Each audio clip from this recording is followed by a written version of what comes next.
What is happiness? What is the one thing that all sentient beings desire? Is it not happiness? In the final analysis, are not all our desires just various forms of our one fundamental desire to be happy? Is not our fundamental desire for happiness the essence of every form of desire that we may ever have?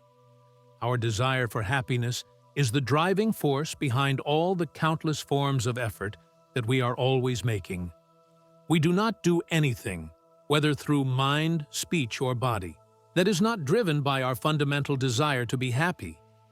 Each and every one of our actions is motivated by our desire to be perfectly happy. For whom do we desire happiness? Do we not each desire happiness for ourselves? First and foremost, we each want ourselves to be happy. Though we may also want other people to be happy, we want them to be happy, because seeing their happiness makes us feel happy. All our actions of mind, speech, and body are impelled by our desire for our own happiness. However unselfish we may think our actions to be, they are still all motivated by our desire for our own happiness. Even if we sacrifice our time, our money, our comforts and conveniences, or anything else that is precious to us, in order to do some altruistic action, whether to help some other person or to support some noble cause, the ultimate driving force behind such sacrifice is our desire to be happy. We do altruistic actions only because doing so makes us feel happy. Because we feel unhappy when we see other people suffering, we are ready to do anything to alleviate their suffering, even if by doing so we seem to cause some suffering to ourselves.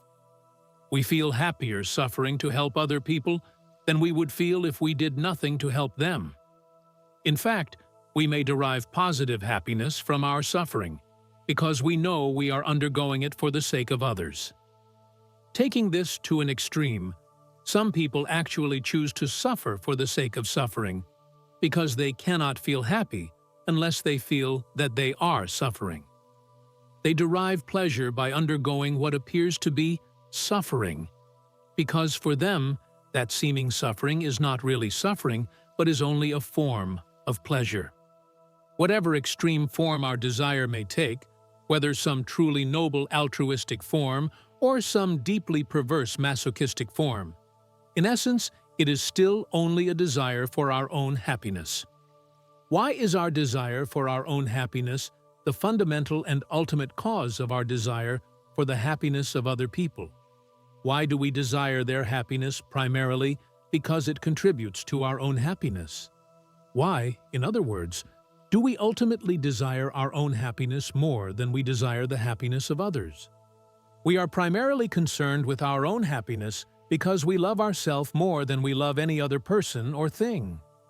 We love other people and things because we believe that they can contribute to our own happiness.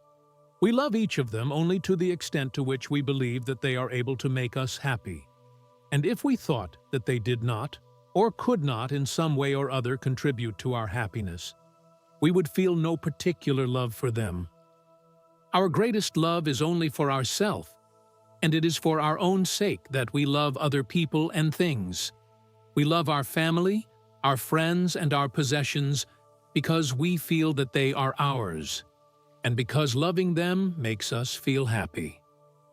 Our love for our own happiness is inseparable from our love for our own self.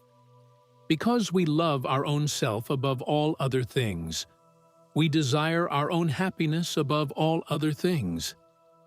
We love and desire whatever makes us happy, and we dislike and fear whatever makes us unhappy.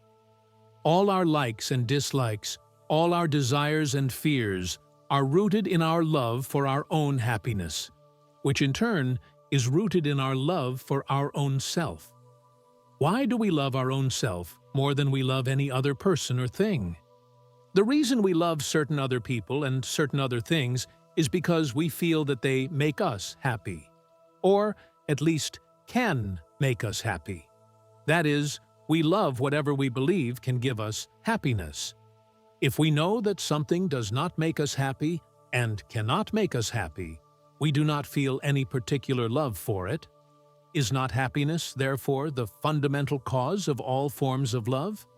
Is not all the love that we feel for various people and things, in essence, only our love for our own happiness?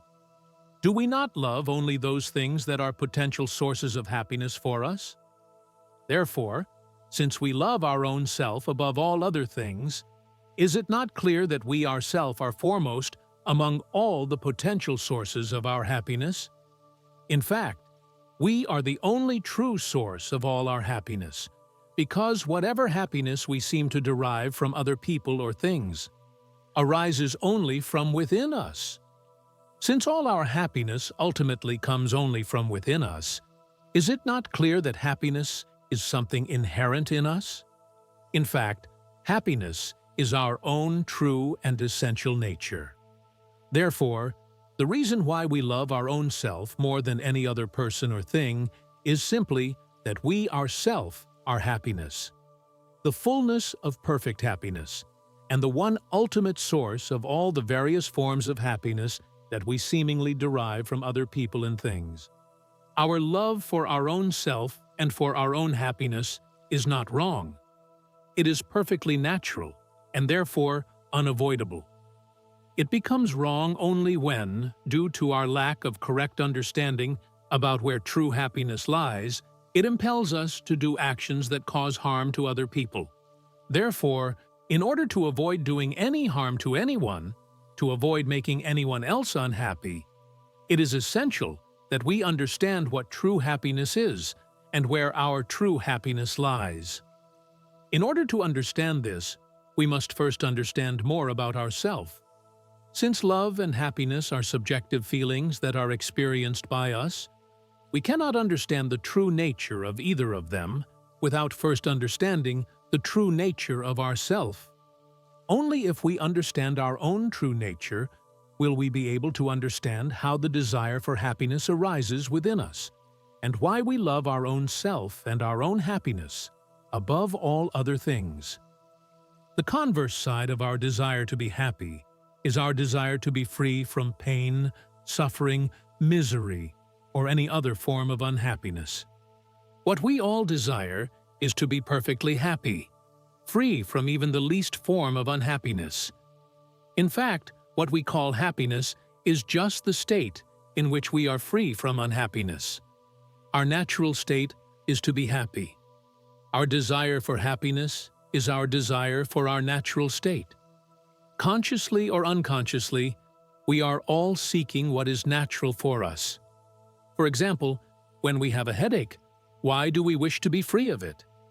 Because a headache is not natural to us, when we experience one, we desire to be free of it. The same is the case with all other things that are not natural to us. We cannot feel entirely comfortable or happy with anything that is not truly natural to us. That is why we never feel perfectly happy, in spite of all the material, mental, and emotional pleasures that we may be enjoying. All such pleasures come and go, and hence they are not natural to us. Whatever is truly natural to us, whatever is inherent in our essential nature, must be with us always. Since the physical body that we now take to be ourself is experienced by us only in our present waking state, and not in dream or in deep sleep, it is not our essential nature. Likewise, since our mind is experienced by us only in the states of waking and dream, and not in the state of deep sleep, even it is not our essential nature.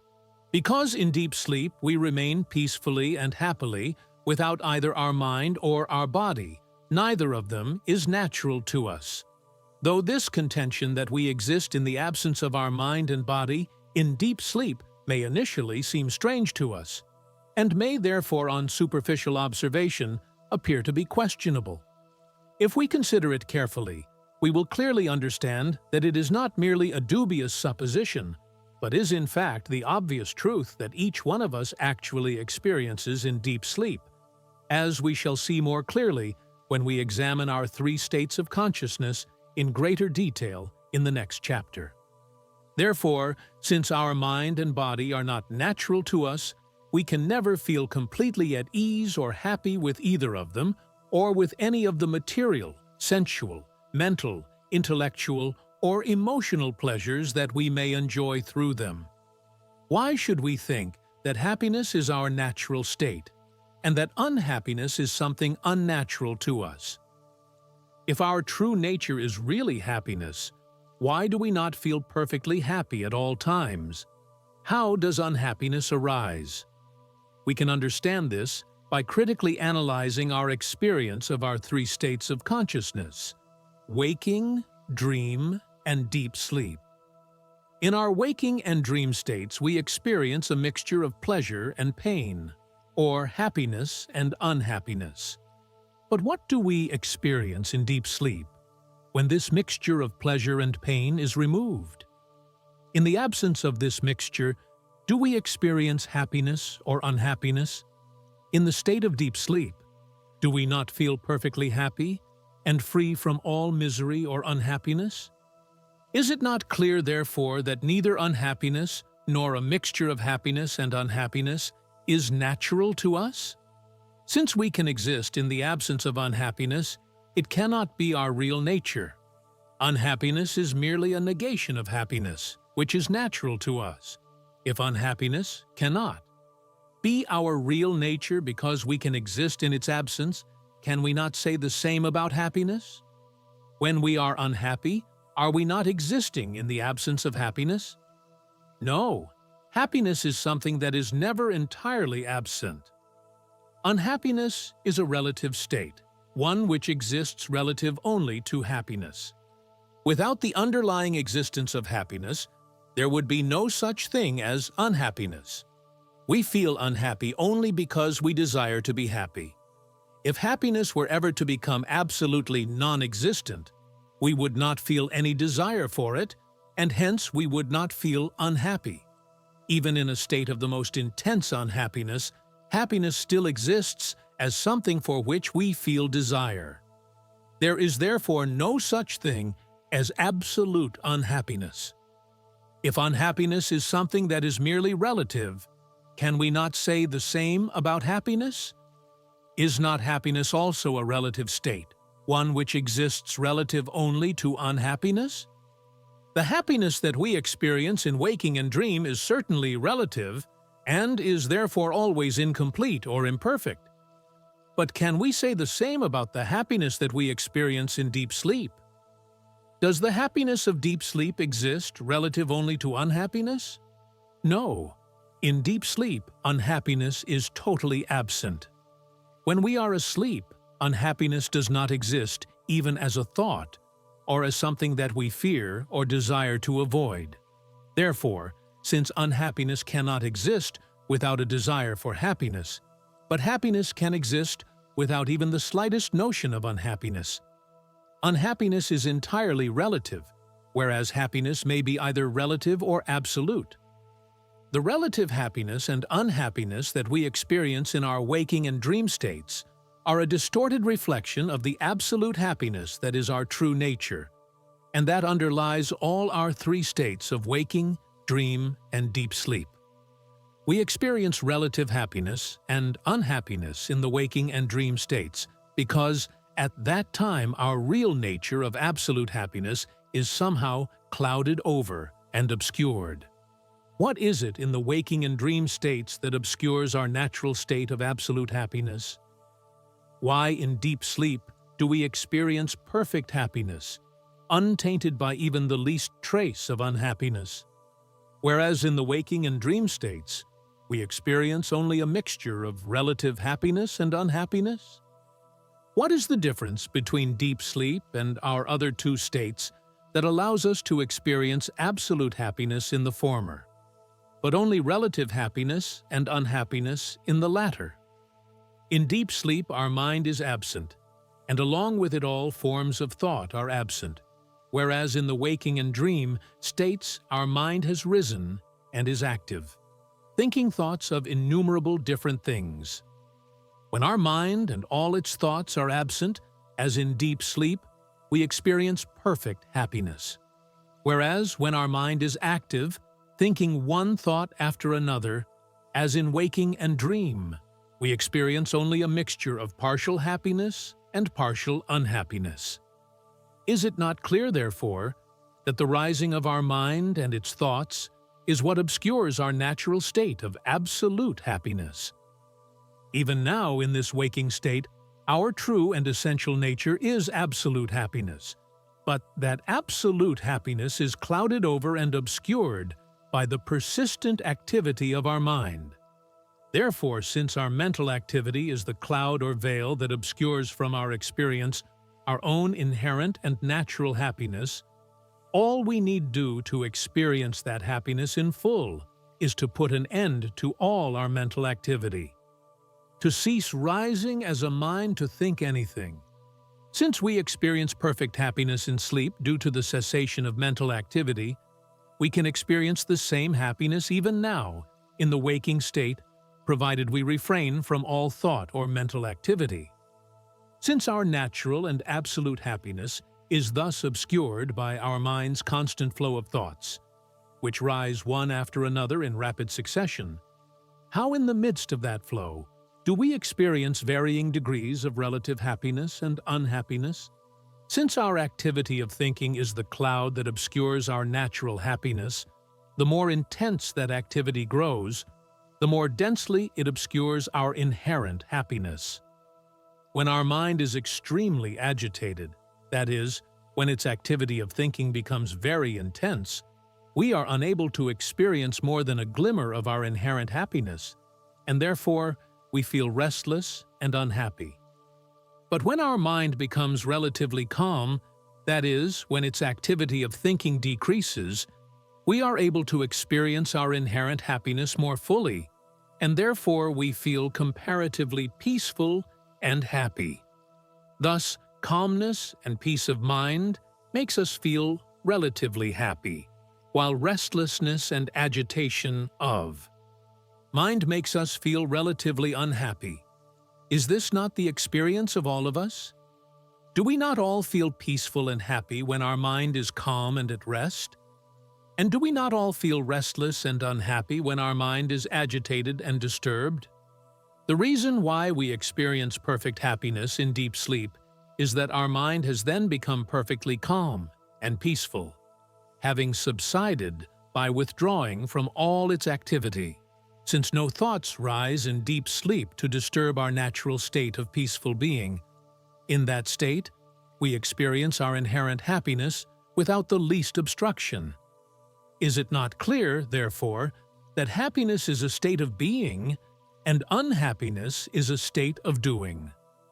So long as our mind is active or doing something, thinking one thought or another, we experience only a mixture of happiness and unhappiness. And whatever happiness we do experience in the midst of that mixture is imperfect, limited, and relative. We experience perfect, unlimited, and absolute happiness only when our mind becomes perfectly still. Our own essential being is therefore happiness. When we remain merely as being, without rising to think or do anything, as in deep sleep, we experience perfect happiness, untainted by even the least sorrow, unhappiness, or discontent. But as soon as we rise as this thinking mind, we experience restlessness, discontent, and unhappiness. Since we thus experience perfect happiness in the absence of all mental activity, as in our deep sleep, is it not clear that such happiness is something that is inherent within us, and that our mental activity is the only obstacle that prevents us from experiencing it in full in our waking and dream states? Therefore, whatever limited happiness we may experience in the waking and dream states when our mind becomes comparatively calm and peaceful is only a fraction of the happiness that is already inherent within us. Happiness is something that arises from within ourselves, and not something that comes from outside us. Why then do we think that we derive pleasure or happiness from material objects and external circumstances? Does happiness actually lie in any material object or any external circumstance? No. Happiness is obviously not something that exists in any object or circumstance outside us. How then do we seem to obtain happiness from certain objects and circumstances? Whatever relative happiness we may seem to obtain from them is actually a state of our own mind. Happiness is something that is latent within us, and it sometimes becomes manifest when we experience certain material objects or external circumstances. How does this happen? Whenever we obtain something that we like, and whenever we avoid or get rid of something that we dislike, we feel happy. Conversely, whenever we lose or are unable to obtain something that we like, and whenever we cannot avoid or get rid of something that we dislike, we feel unhappy. In other words, we feel happy when our desires are fulfilled, and unhappy when they are not fulfilled. Thus, the real cause of the happiness that we seem to obtain from external objects and circumstances is not those objects or circumstances themselves, but is only the fulfillment of our desire for them. Whenever we experience a desire, whether in the form of a like or a dislike for a certain thing, our mind is agitated by it. So long as that desire persists in our mind, the agitation caused by it persists, and that agitation makes us feel unhappy. But when our desire is fulfilled, that agitation subsides, and in the temporary calm that results from its subsidence, we feel happy. The happiness that we thus experience when one of our desires is fulfilled is a fraction of the happiness that always exists within us. When a desire arises and agitates our mind, our inherent happiness is obscured, and hence we feel restless and unhappy until that desire is fulfilled. As soon as it is fulfilled, the agitation of our mind subsides for a short while, and because our inherent happiness is thus less densely obscured, we feel relatively happy. Therefore, though happiness is our own true nature, and though in reality there is no happiness at all in anything outside us, we nevertheless feel happy whenever our desire for anything is fulfilled, and hence we wrongly believe that we derive happiness from the objects of our desire. We feel love or desire for other people and for external objects and circumstances only because we believe that we can derive happiness from them. And we believe this only because we experience happiness whenever any of our desires for those external things are satisfied. Our delusion that happiness comes from the things that we desire, and that therefore by desiring and acquiring more things we will become more happy, is thus a vicious circle. Because we desire something, we feel happy when we obtain it, and because we feel happy when we obtain it, we desire more of it. In this way, our desires are always continuously increasing and multiplying. The raging fire of our desires can never be quenched by the objects of our desire. The more we acquire those objects, the more intensely our desire for them and for other such objects will rage. Trying to quench the fire of our desires by fulfilling them is like trying to quench a fire by pouring petrol upon it. The objects of our desire are the fuel that keeps the fire of our desires burning. The only way we can extinguish this fire of our desires is by knowing the truth that all the happiness that we seem to derive from the objects of our desire does not actually come from those objects, but only from within ourself. However, we should not think that understanding this truth by means of our intellect or power of reasoning is the same as actually knowing it. We cannot actually know this truth without experiencing ourself as happiness. So long as we feel ourself to be a limited individual consciousness that experiences relative degrees of happiness and unhappiness, we clearly do not experience the truth that we ourself are absolute happiness. No amount of intellectual understanding can give us the true experiential knowledge that happiness is our own true nature and is not something that we obtain from the objects of our desire. We can understand something intellectually, but nevertheless actually experience something that is quite contrary to what we understand. For example, if we see water in a desert, We may understand that it is only a mirage, but we nevertheless continue to see it as something that looks quite real. And the mere sight of it continues to make us feel thirsty. Similarly, though we may understand intellectually that happiness is our true nature, and that we do not actually obtain happiness from anything outside ourself, we nevertheless continue to feel ourselves to be somehow lacking in happiness, and therefore continue to experience desire for things outside ourself, as if happiness could really be obtained from them. Intellectual knowledge is only a superficial and shallow form of knowledge, because our intellect is only a function of our mind, which is itself just a superficial and shallow form of consciousness. Our delusion that makes us feel that happiness comes from things outside ourself and not from within us is, on the other hand, deeply rooted in our mistaken identification of ourself with a physical body, which is in turn rooted in our lack of clear self-knowledge. In fact, the delusion that makes us feel that happiness comes from things outside ourself is the same delusion that makes us feel that we are something that we are not. This fundamental delusion of ours arises only because we do not clearly know what we really are, and hence it can be destroyed only by a clear and correct knowledge of our own real nature.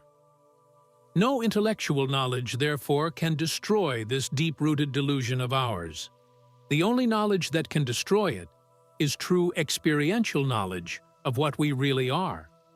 When by true experiential self-knowledge we thus destroy the delusion that we are anything other than the fullness of absolute happiness, the fire of our desires will automatically be extinguished.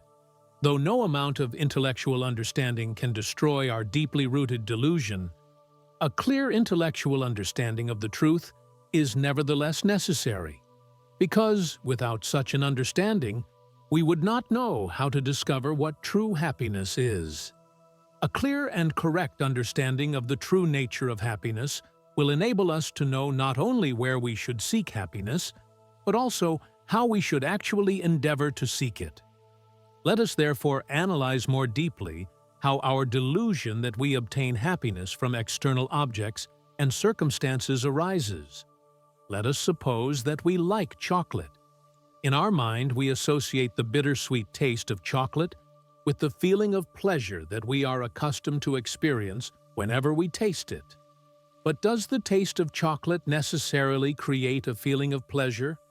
No, it creates such a feeling in us because we like it so much, but it will create no such feeling in a person who is indifferent to it, and it will create a feeling of disgust in a person who positively dislikes it.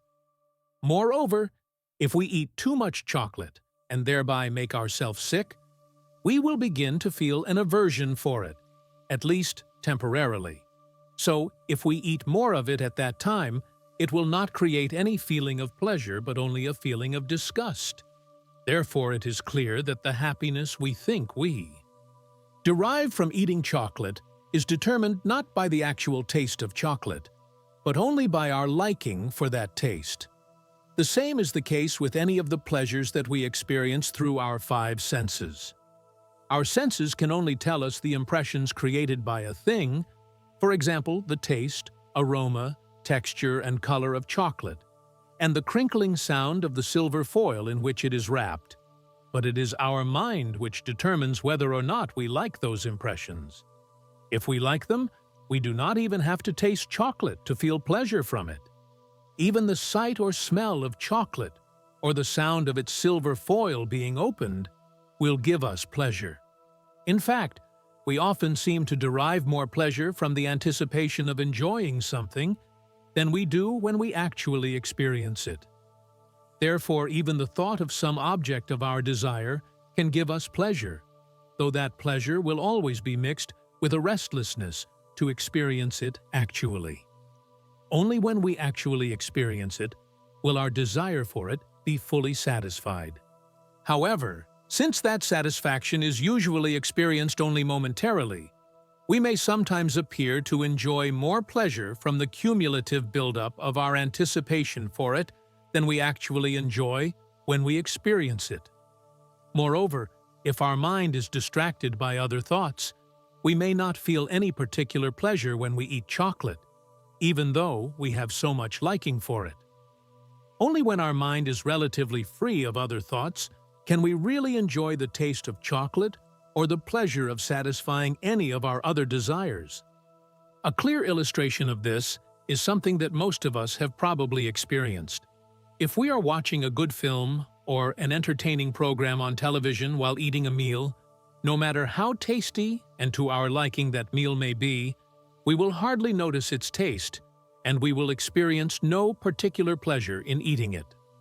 After the program and meal are both finished, we may notice that we failed to enjoy that tasty meal at all, and we may wish we had eaten it when we were not distracted by watching the television.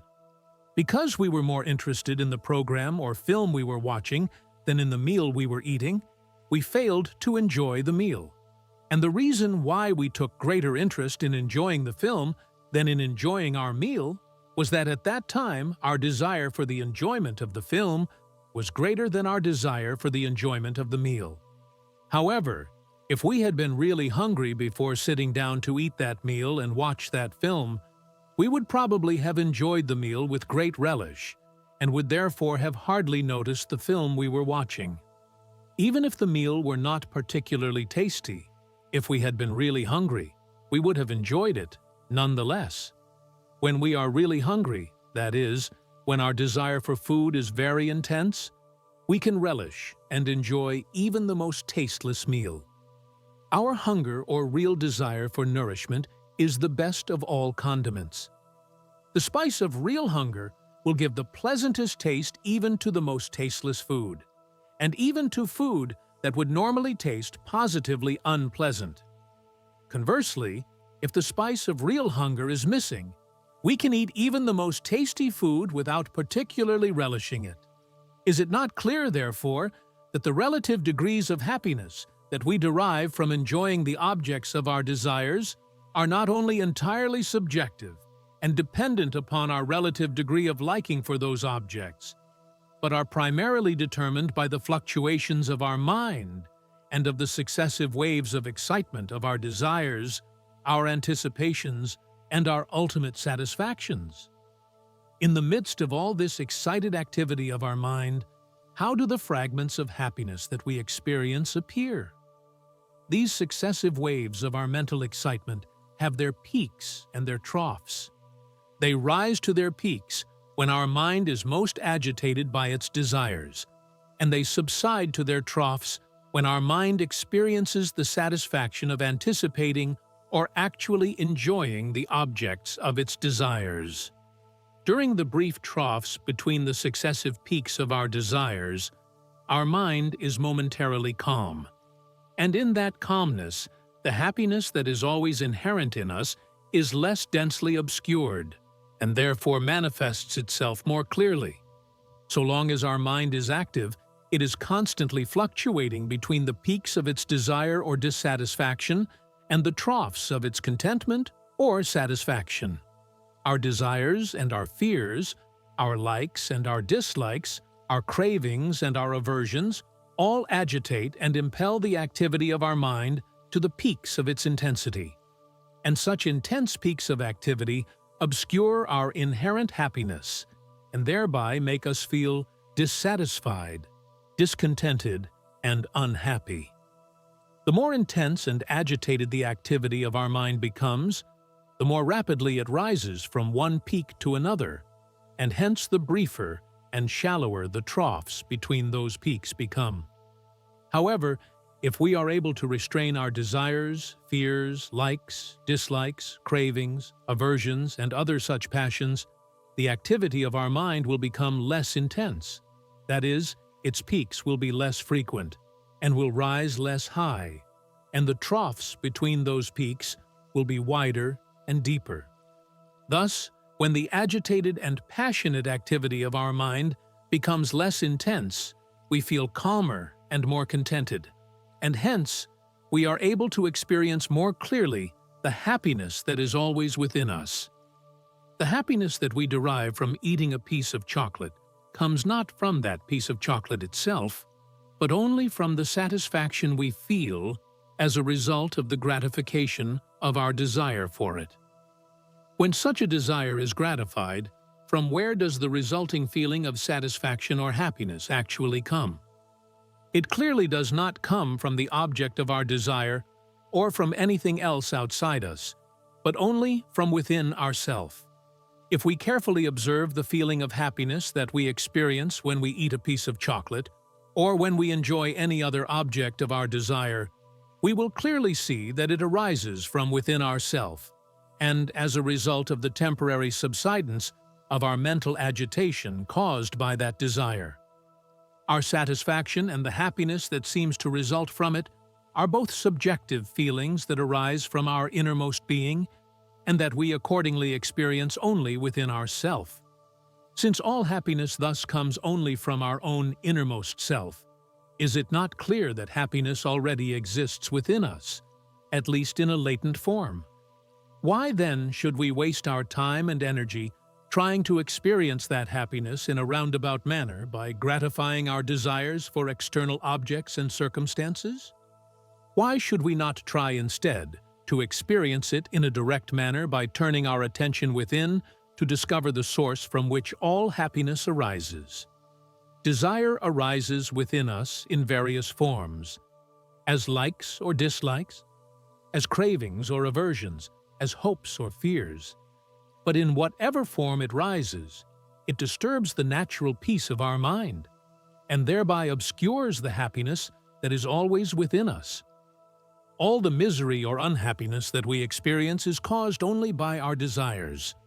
Therefore, if we wish to experience perfect happiness, untainted by even the least misery, we must free ourselves from all our desires. But how can we actually do this? Our desires are deeply ingrained within us and cannot easily be changed. Though we may be able to modify them to a certain extent, our ability to do so is nevertheless limited. Our present desires, or likes and dislikes, have been formed by our previous experiences, not only in the lifetime of the physical body that we now identify as ourself, but also in the lifetimes of all the physical bodies that we formerly identified as ourself, whether in our dreams or in some other states of consciousness similar to our present so-called waking state. One of our strongest desires is our desire for sexual pleasure. Though the intensity of this desire may vary with age and circumstances, it always exists within us, at least in the form of a dormant seed. As anyone who has tried to conquer lust knows only too well, we can never entirely overcome it. Like all our other desires, our lust or desire for carnal pleasure is rooted in our wrong identification of ourself with a physical body. Because we mistake a physical body to be ourself, we mistake the natural biological urges of that body to be our natural urges. All our desires will therefore remain at least in seed form so long as we continue to have the habit of identifying ourselves with a physical body, whether our present physical body in this waking state or some other physical body in dream. Therefore, the only way to put an end to all our desires is to put an end to their root, which is our mind, our limited consciousness that feels, I am this body. Unless and until we know what we really are, we cannot be free from our desires, which arise only due to our mistaking ourselves to be what we are not. By fighting our desires, we can never get rid of them, because we who try to fight them are in fact the cause, source, and root of them. That which seeks to fight our desires is our mind, which is itself the root from which all our desires spring. The very nature of our mind is to have desires. Without desires to impel it, our mind would subside and merge in the source from which it originally arose. Therefore, the only way to conquer our desires is to bypass our mind by seeking the source from which it has arisen. That source is our own real self, the innermost core of our being, our fundamental and essential consciousness, I am. Our mind is a limited form of consciousness that arises within us, and that mistakes a particular body to be itself and all the other objects that it knows to be other than itself. In fact, all that our mind knows, including the body that it mistakes to be I, are only its own thoughts, products of its own power of imagination. Therefore, nothing that is known by our mind is actually other than itself. However, because it mistakes the objects of its imagination to be other than itself, it feels desire for those objects that it thinks will contribute to its happiness, and aversion for those objects that it thinks will detract from its happiness. So long as we experience otherness or duality, we cannot but feel desire for some of the things that we see as other than ourself, and aversion for some of the other things. Because we mistake a particular body to be ourself, certain things are necessary for our survival and our comfort in that body, and certain things are a threat to our survival and our comfort in it. As a general rule, therefore, we feel desire for those things that contribute to our bodily survival and comfort, and aversion for those things that threaten our survival or detract from our comfort. However, even after we have secured all the things that we require for our bodily survival and comfort, we still do not feel satisfied. Because we fear for our future, we strive to acquire more than we actually require at present. Because of our restlessness caused by our concern for our future happiness and well-being, we seldom enjoy the present moment to the fullest, but instead think constantly about what we may or may not enjoy in future. Most of our thoughts are not concerned with the present moment, but only with what is already past, or what may or may not happen in future. We live much of our life in varying degrees of anxiety, mostly about what may happen to us in future, but also sometimes about what we did or what happened to us in the past. We wish the past were other than it was, and we hope the future will be better than it probably will be.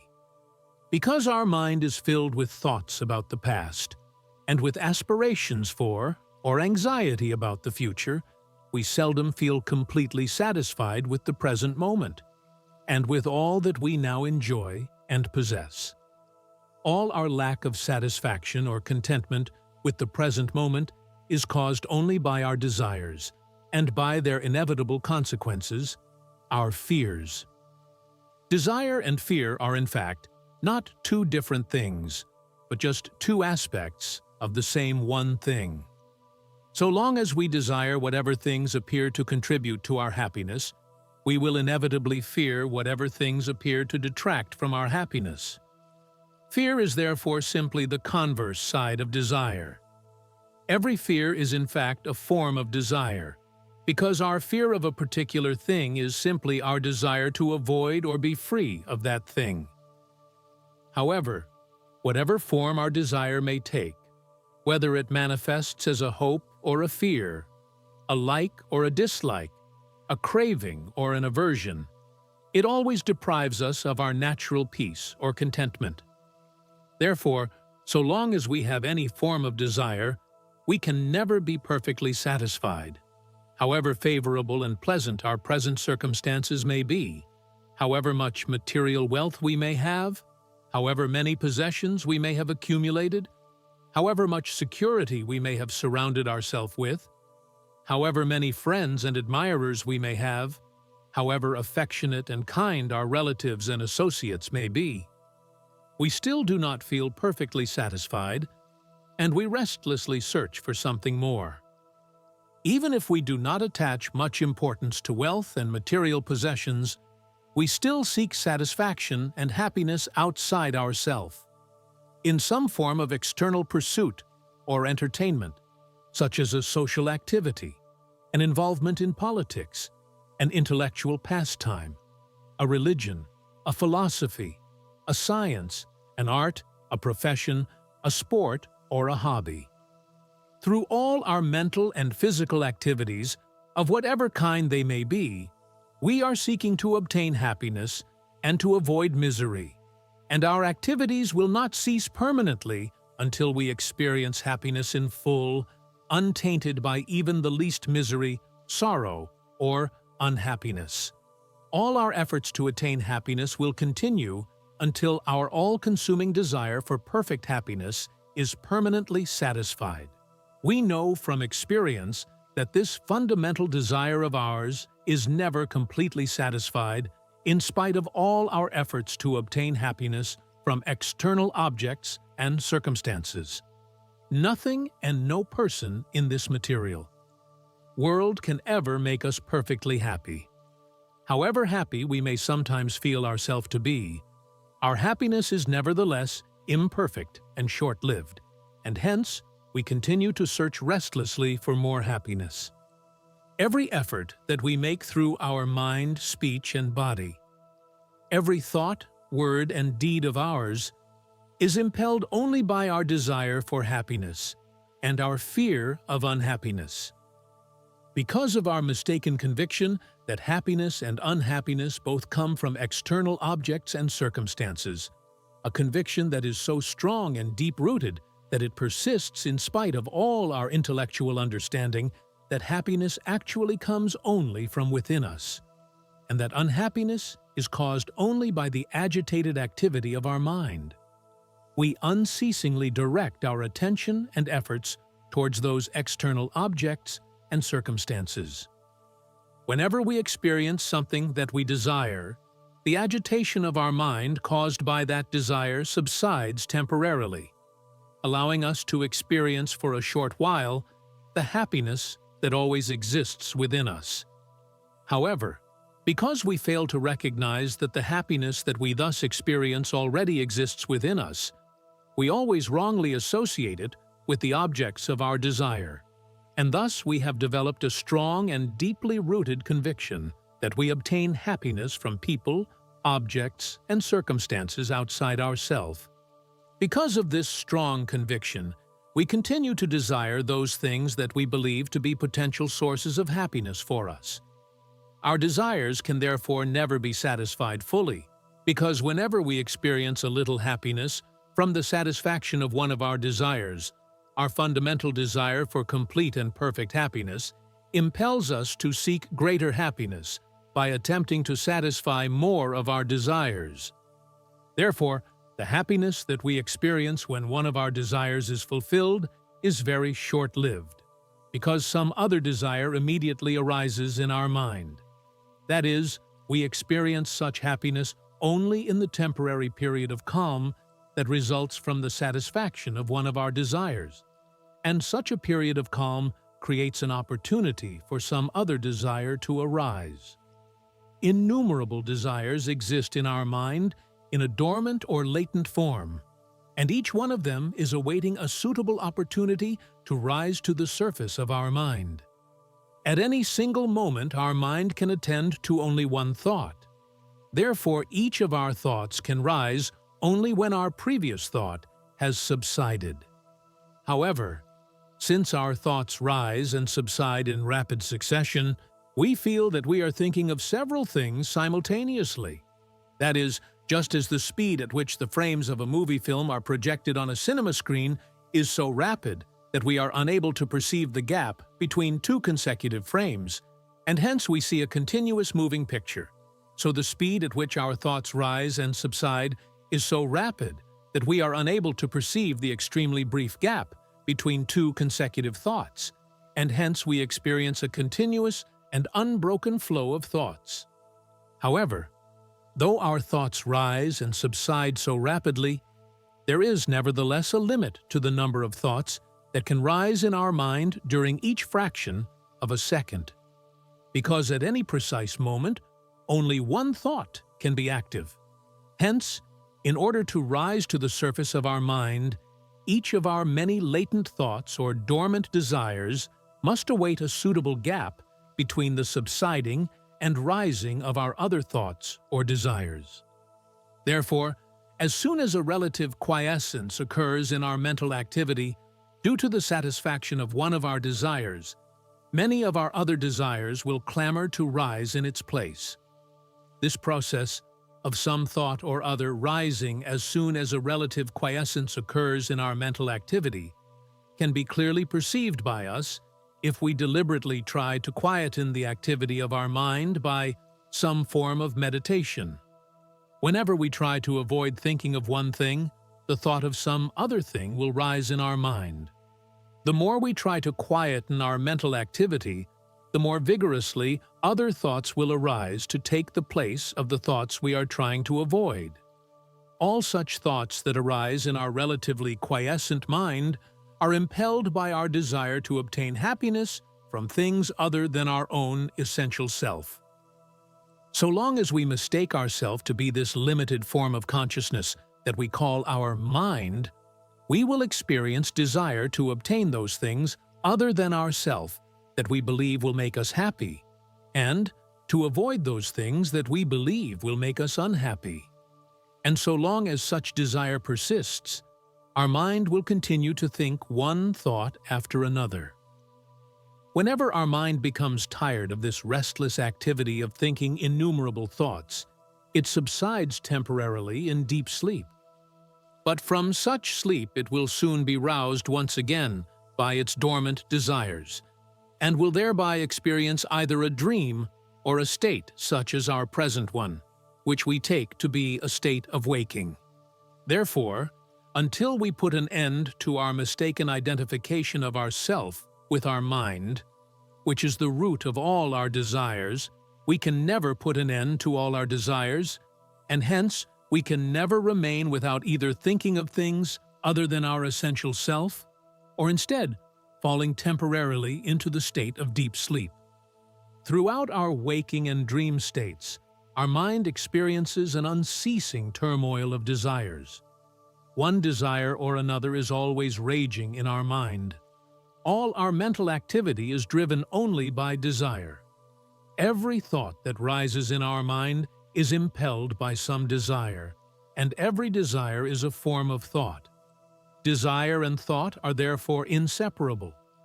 In the absence of desire, as in deep sleep, there is no thought or mental activity, and in the absence of mental activity, there is no desire.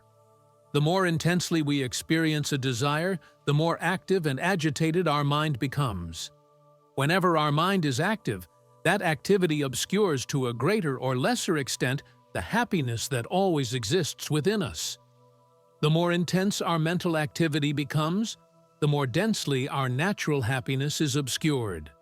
Therefore, since all our mental activity is caused only by our desires, is it not clear that desire is the sole cause of all our unhappiness?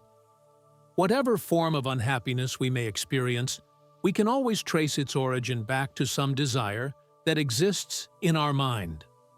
The raging of countless petty desires in our mind is usually so intense that we fail to notice how they obscure our natural sense of peaceful happiness, and how the fragments of happiness that we experience in the midst of all our restless mental activity result only from certain moments of temporary slackness in the intensity of that activity. Often so many desires are active in our mind that we are not fully aware of most of them. That is, because our mind is usually so busy thinking so many different thoughts in such rapid succession, it often fails to notice all the desires that are niggling away inside it. Only when a certain unnoticed desire is fulfilled and we experience the resulting feeling of relief or pleasure, do we actually become aware how strong that desire was and how much it was irritating our mind. For example, when our mind is busy with some activity that engages its entire attention, we may not notice that we have a strong urge to go to the toilet. Only when we go to the toilet and experience the resulting relief do we actually become aware how strong our urge to do so was. The satisfaction of our unnoticed desire to relieve ourselves may be so intense that for a while we consciously feel a positive pleasure arising from our sense of great relief. In this way, we sometimes become aware of one of our desires and discover how strong it is and how much uneasiness or agitation it causes in our mind, only when we experience the happiness that results from the perhaps quite accidental satisfaction of it. When a desire rises, our mind becomes agitated. and that agitation obscures the happiness which is our true nature. When no desire rises, as in deep sleep, our mind remains perfectly inactive, and hence we experience not even the least unhappiness. Therefore, if we were perfectly contented, free of all desires and fears, our mind would remain perfectly calm, and hence we would experience in full the absolute happiness that always exists in the very core of our being. In reality, in the innermost core or depth of our being, we are always perfectly calm and happy, no matter how much our surface mind may be agitated. All our agitation and unhappiness is experienced only by our mind, and not by our real self, our fundamental and essential self-consciousness, which is conscious only of our own unqualified being. I am. Our essential being always remains calm and peaceful, just like the eye of a storm. No agitation of our mind can ever disturb it even in the least, because it is perfectly non-dual self-consciousness, and hence it knows nothing other than I am. No matter what our mind may be doing, we are, that is, we exist, and we remain essentially as our own self-conscious being, I am. No amount of doing can ever prevent us from being. Being is what underlies all forms of doing, just as consciousness underlies all forms of knowing, and happiness underlies all forms of love or desire. Our essential being is consciousness, and our essential consciousness of our being is happiness. Thus, our essential being, our essential consciousness, and our essential happiness are all one and the same reality, the one absolute reality, which is our true and essential self. Relative existence and non-existence, relative consciousness and unconsciousness, and relative happiness and unhappiness are all only a distorted reflection of our own absolute being, absolute consciousness, and absolute happiness. Because we are distracted by all the superficial activity of our mind, we overlook our own essential being, consciousness, and happiness, which are our own true self or fundamental nature. And because we overlook this essential and fundamental nature of our own true self, we mistake ourself to be the limited consciousness that we call our mind, through which we experience our absolute being, consciousness, and happiness only in their relative forms as the pairs of opposites, existence and non-existence, consciousness and unconsciousness, and happiness and unhappiness.